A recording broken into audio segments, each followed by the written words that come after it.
নমস্কার, প্রত্যেককে শুভেচ্ছা এবং আমার চ্যানেল অল্প অল্প গল্পে স্বাগত। আমার আজকের আলোচনা 14ই নভেম্বর শিশু দিবস ও পণ্ডিত জওহরলাল নেহরুর জন্মদিন সম্পর্কে। 14ই নভেম্বর শিশু দিবস কথা আমরা সবাই জানি, আর এও জানি এই দিনটি পণ্ডিত জওহরলাল নেহরুর জন্মদিন। পণ্ডিত নেহরুর জন্মদিনটিকেই শিশু দিবস হিসেবে স্থির করা হয়েছে। প্রশ্ন হলো, কেন পণ্ডিত নেহরুর জন্মদিনটিকে শিশু দিবস হিসেবে ধরা হলো? আসলে নেহরুজি মনে করতেন প্রত্যেকটি শিশুর শিক্ষার অধিকার রয়েছে। তিনি বিশ্বাস করতেন শিশুরাই জাতির মেরুদণ্ড।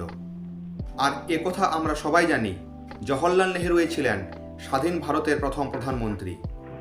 তিনি চাইতেন দেশের তরুণ প্রতিভা যেন ফুলের মতোই ফুটে ওঠে।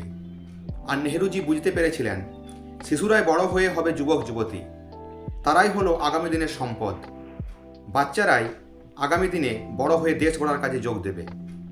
তিনি মনে করতেন শিশুরাই জাতির ভবিষ্যৎ। মনে করতেন নবীন ভারতের পতাকা বহন করবেন শিশুরাই। তাই শিশুরা যাতে সুষ্ঠুভাবে বেড়ে ওঠে তার জন্য সচেষ্ট ছিলেন প্রথম প্রধানমন্ত্রী জওহরলাল নেহরু। শিশুদের প্রতি জওহরলালের ভালোবাসার প্রমাণ বারবার মিলেছে। সেই কবে 1955 সালে ভারতীয় সিনেমার নবতরঙ্গ যখন শুরুই হয়নি, তখন তিনি children's film society of India প্রতিষ্ঠা করেন। শিশুদের প্রতি জওহরলালের ভালোবাসা এমনই ছিল। একবার তিনি বলেছিলেন, আজকের শিশুরাই ভবিষ্যতের ভারত গড়ে তুলবে। যেভাবে আমরা তাদের বড় করে তুলব, সেভাবেই দেশের ভবিষ্যৎ গড়ে উঠবে। জওহরলালের চাচা নেহেরু হয়ে ওঠার পিছনেও একটা চমকপ্রদ গল্প রয়েছে। তার জন্ম 1889 সালের 14ই নভেম্বর, আর মোহনদাস করমচাঁদ গান্ধীর জন্ম 1869 সালের 2রা অক্টোবর। বয়সে 2 দশকের ব্যবধান থাকলেও মহাত্মাকে বড় দাদা বলে মনে করতেন জওহরলাল। কালে কালে জাতির জনক হয়ে ওঠেন মহাত্মা গান্ধী। বাবু বলে তাকে ডাকতে শুরু করে দেশবাসী। আর তার ভাই হিসেবে জওহরলাল পরিচিত হন চাচা নেহেরু হিসেবে। এই সম্বোধন এতটাই ভালো লাগতো জওহরলালের যে নিজেকে চাচা বলতেও শিশুদের উৎসাহিত করতেন তিনি। এভাবে চাচা নেহেরু হয়ে ওঠে ভালোবাসার আরেক নাম।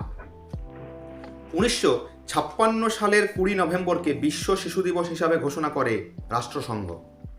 ভারতেও ওই দিন শিশু দিবস পালন করা হতো।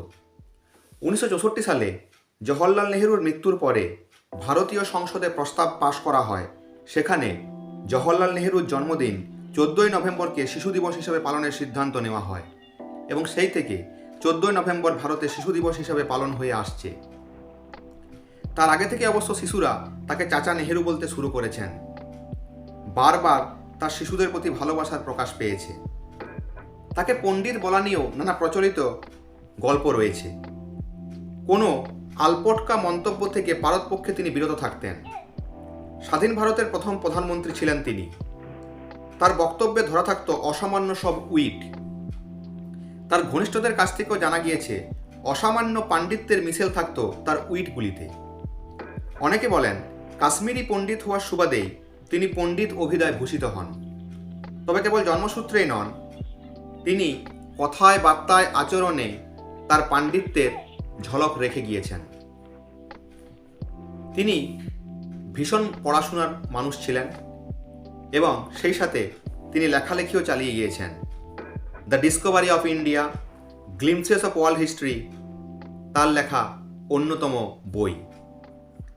1935 সালে লিখে ফেলেন তার আত্মজীবনী টুয়ার্ড ফ্রিডম, এবং 1936 সালে আমেরিকা থেকে প্রকাশিত হয় সেই আত্মজীবনী। ইন্দিরা গান্ধীকে লেখা তার চিঠিগুলি। বিশ্ব সাহিত্যের অন্যতম সম্পদ হিসাবে রয়ে গেছে letters from a father to his daughter. এই বইটি পড়লেই আমাদের কাছে অনেক ধ্যান ধারণা উঠে আসে, এবং নেহেরুর শিক্ষাদানের ধরন সম্পর্কেও আমরা অবহিত হতে পারি। এবং এই বইটি পড়লে প্রত্যেকের এই মনের গঠন তৈরি হয়। জাতিভেদ, ধর্মভেদ, বর্ণভেদ ভুলে যাওয়ার কথা বলে এই বই। ফলে একজন সাধারণ মানুষ আর শুধু নিজের দেশের গণ্ডিতে আটকে থাকে না, ক্রমশ হয়ে ওঠে বিশ্ব নাগরিক। গোটা পৃথিবীর মানুষ হয়ে ওঠে একে অপরের ভাই বোন। তাই একে অপরের দুঃখ কষ্ট মোচনে ঝাঁপিয়ে পড়ে সবাই। শিশু দিবসে আমরাও তো তাই চাই। সকল শিশুর মুখে যেন ফুটে থাকে হাসি, কোনো শিশু যেন কষ্টে না থাকে, তাই না?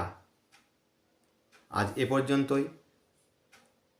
নতুন ভিডিও নিয়ে খুব শীঘ্রই হাজির হব। ভালো থাকবেন, সুস্থ থাকবেন।